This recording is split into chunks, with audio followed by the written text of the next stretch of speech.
सगल बनस्पत मैं बैसंतर सगल दूध मैं किया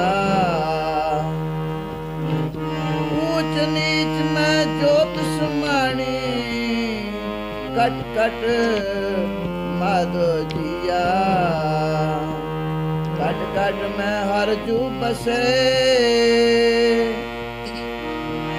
कट कट में हर जू बसे संतन कयो पुकार कौन नानक तै भज मना पान दूतरै पार। वाहिगुरु जी का खालसा वाहिगुरु जी की फतेह। ਢੁੱਡੀ के पहुँचे निरंकारी हुक्म अनुसार ਹੁਣ ਬਾਬਾ ਜੀ ਢੁੱਡੀ ਕੇ ਪਿੰਡ ਪੁੱਜੇ ਜਿਹੜਾ ਫਿਰੋਜ਼ਪੁਰ ਤਹਿਸੀਲ ਮੋਗਾ ਵਿੱਚ ਹੈ। ਪਤਾ ਲੱਗਣ 'ਤੇ ਕੁਝ ਪ੍ਰੇਮੀ ਹਜ਼ੂਰ ਦੀ ਸੇਵਾ ਵਿੱਚ ਦਰਸ਼ਨਾਂ ਲਈ ਪਹੁੰਚੇ। ਯਥਾ ਸਖਤ ਸੇਵਾ ਕਰ ਸ਼ਾਮ ਦੇ ਦੀਵਾਨ ਦੀ ਸਮਾਪਤੀ ਮਗਰੋਂ ਸੇਵਕ ਘਰਾਂ ਨੂੰ ਚਲੇ ਗਏ ਅਤੇ ਹਜ਼ੂਰ ਇੱਕ ਰੁੱਖ ਹੇਠਾਂ ਆਸਣ ਲਾ ਕੇ ਨਿਰੰਕਾਰ ਨਾਲ ਜੁੜ ਗਏ। ਕੁਝ ਦਿਨ ਇਸੇ ਤਰ੍ਹਾਂ ਬੀਤੇ। ਇੱਕ ਰਾਤ ਨੂੰ ਜਦੋਂ ਸੇਵਕ ਬਾਬਾ ਜੀ ਤੋਂ ਛੁੱਟੀਆਂ ਪ੍ਰਾਪਤ ਕਰਕੇ ਵਾਪਸ ਆ ਗਏ ਤੇ ਬਾਬਾ ਜੀ ਨੇ ਉਸ ਰੁੱਖ ਹੇਠਾਂ ਆਸਣ ਲਾ ਲਿਆ। ਸਰਦੀਆਂ ਦੇ ਦਿਨ ਸਨ। ਮੌਸਮ ਖਰਾਬ ਹੋ ਗਿਆ ਤੇ ਅਚਨਚੇਤ ਹੀ ਜ਼ੋਰਦਾਰ ਹਨੇਰੀ ਬਾਰਿਸ਼ ਦੇ ਨਾਲ ਹੀ ਠੱਕੇ ਦੇ ਗੜੇ ਵੀ ਪੈਣ ਲੱਗ ਪਏ ਤੇ ਇਤਨਾ ਜ਼ੋਰ ਵਿਖਾਇਆ ਕਿ ਬਹੁਤ ਸਾਰੇ ਰੁੱਖ ਮਕਾਨ ਢਹਿ ਗਏ ਤੇ ਪਸ਼ੂ ਪੰਛੀ ਵੀ ਅਣਗਿਣਤ ਹੀ ਮਰ ਗਏ। ਇਉਂ ਭਾਸਦਾ ਸੀ ਜਿਵੇਂ ਪਰਲੋਂ ਹੀ ਆ ਗਈ ਹੋਵੇ। ਇੱਧਰ ਹਜ਼ੂਰ ਬਾਬਾ ਜੀ ਬਿਲਕੁਲ ਅਡੋਲ ਸਮਾਧੀ ਸਥਿਤ ਨਿਰੰਕਾਰ ਨਾਲ ਜੁੜੇ ਬੈਠੇ ਹਨ ਅਤੇ ਨਿਯਮ ਅਨੁਸਾਰ ਜਦ ਤੱਕ ਸਿਮਰਨ ਪੂਰਾ ਸਮਾਪਤ ਨਾ ਹੋ ਜਾਏ ਉੱਠਣਾ ਨਹੀਂ। ਇਉਂ ਜੁੜੇ ਹਨ ਕਿ ਜਿਵੇਂ ਹੋਰ ਕੁਝ ਹੋ ਹੀ ਨਹੀਂ ਰਿਹਾ। ਇਉਂ ਜੁੜੇ ਬੈਠੇ ਬਾਬਾ ਜੀ ਨੂੰ ਇੱਕ ਆਵਾਜ਼ ਸੁਣਾਈ ਦਿੱਤੀ। ਨੇਤਰ ਖੋਲ੍ਹੇ ਕੀ ਤੱਕਿਆ। ਹਜ਼ੂਰ ਸੱਚੇ ਪਾਤਸ਼ਾਹ ਕਲਗੀਧਰ ਜੀ ਸਾਖਿਆਤ ਸਰੂਪ ਵਿੱਚ ਦਰਸ਼ਨ ਦੇ ਰਹੇ ਹਨ।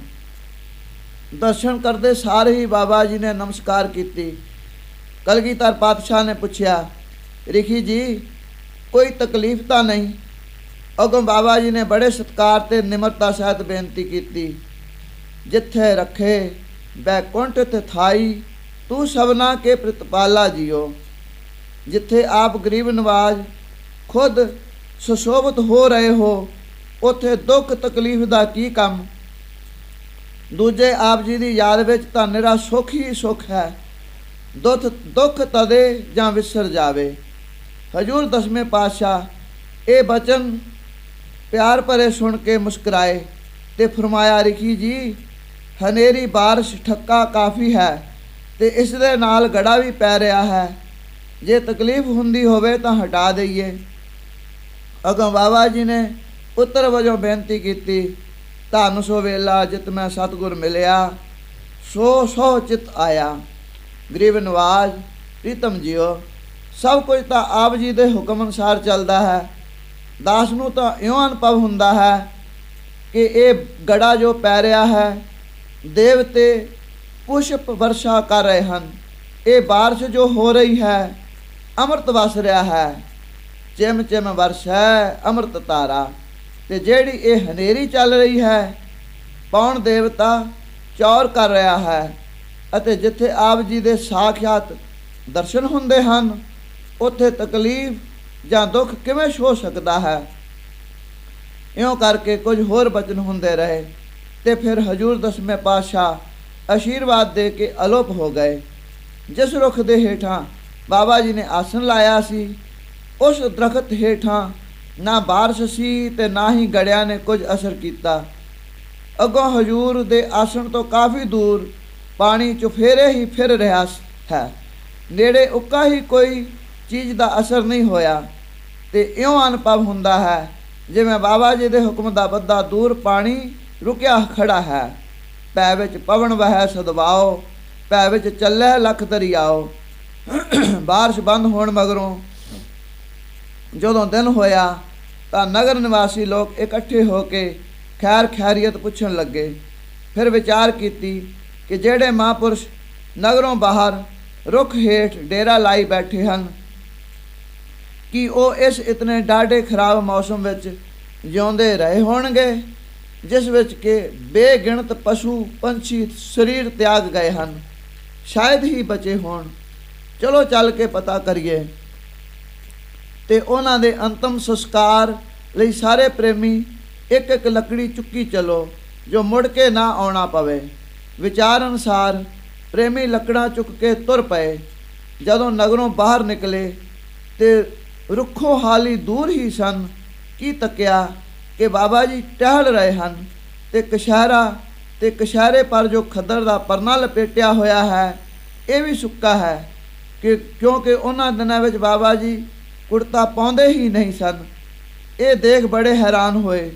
लकड़ा उत्थे ही सुटियां ते आके पवित्र चरनां ते नमस्कार कीती। नमस्कार करन पिछों बेनती कीती ते रात दा समाचार पुछया।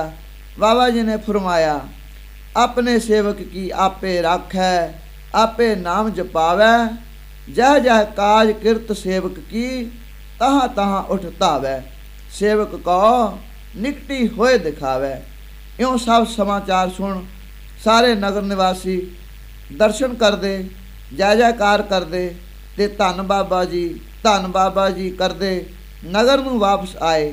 बाकी नगर निवासियों नूं ये वार्ता सुनाई अते सारे इलाके विच पता हो गया। सो बाबा जी की उपमा हुई। बाबा जी ने प्रकट होने का समा अजे दूर समझ के तैयारी कर लीती। गुरु की साध संगत, ये बाबा जी का पुरातन इतिहास अनंत चमत्कार जन्म तो लड़ीवार शुरू किया गया है। तो पिछलियां साखियां नाल रला के लाभ उठाओ। वाहिगुरु जी का खालसा, वाहिगुरु जी की फतेह।